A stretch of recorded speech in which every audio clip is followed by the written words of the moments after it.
नमस्कार, good morning. वडघराच्या या चॅनलवर आपलं स्वागत आहे. आणि आज मी बनवत आहे कच्च्या कैरीचं चटणी. म्हणजे आमच्या झाडाला आंबे लागलेत, आता मोठे झालेत. आणि आज तुम्हाला दाखवणार आहे कच्च्या कैरीची चटणी. कच्च्या कैरीची चटणी करायला 2 मोठे मोठे आंबे घेतले मी.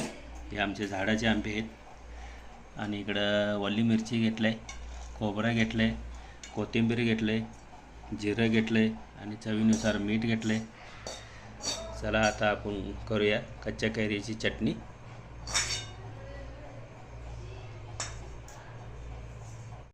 कच्च्या कैरीचं आता वरचं साल काढून बारीक तुकडं करून घेतले बायकोने आता.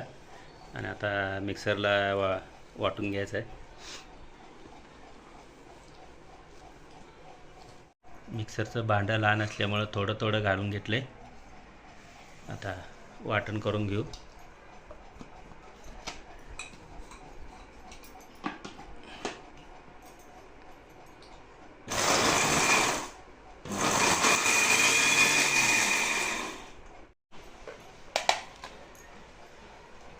मिक्सरचं भांडं लहान असल्यामुळं थोडं थोडं वाटायला लागायला लागले. एकदम सगळं बसत नाही भांड्यामध्ये.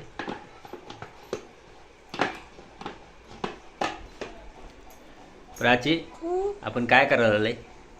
आंब्याची चटणी, कच्च्या कैरीची चटणी.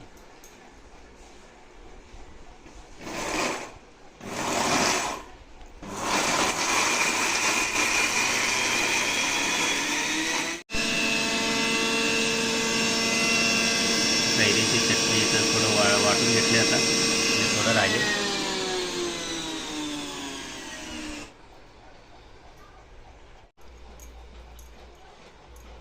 सगळं वाटून घेतले मिक्सरला. आता किती छान आणि कलर बघा, मस्त दिसायला आलाय.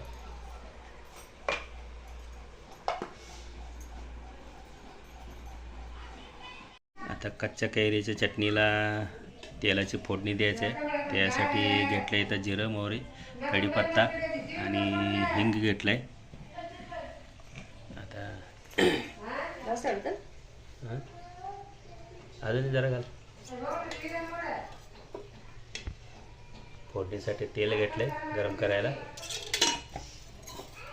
तापू दे तेल 5 मिनिट. गरम होऊ दे, चांगलं कडक कडक गरम होऊ दे.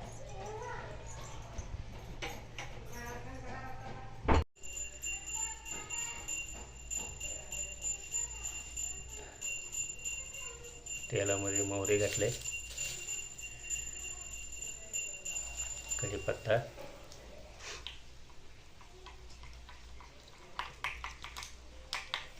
हिंग बी घातले.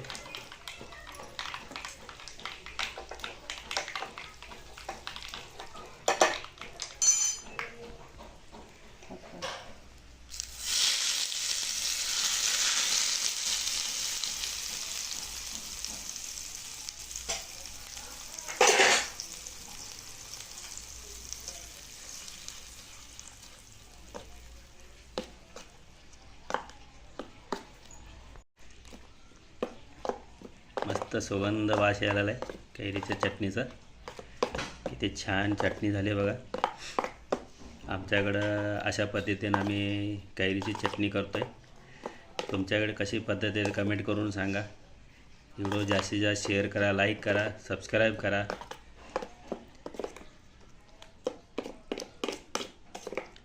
चटणी बघूनच तोंडाला पाणी सुटलं आहे. चपातीबरोबर खाऊ शकताय, भाकरीबरोबर खाऊ शकताय,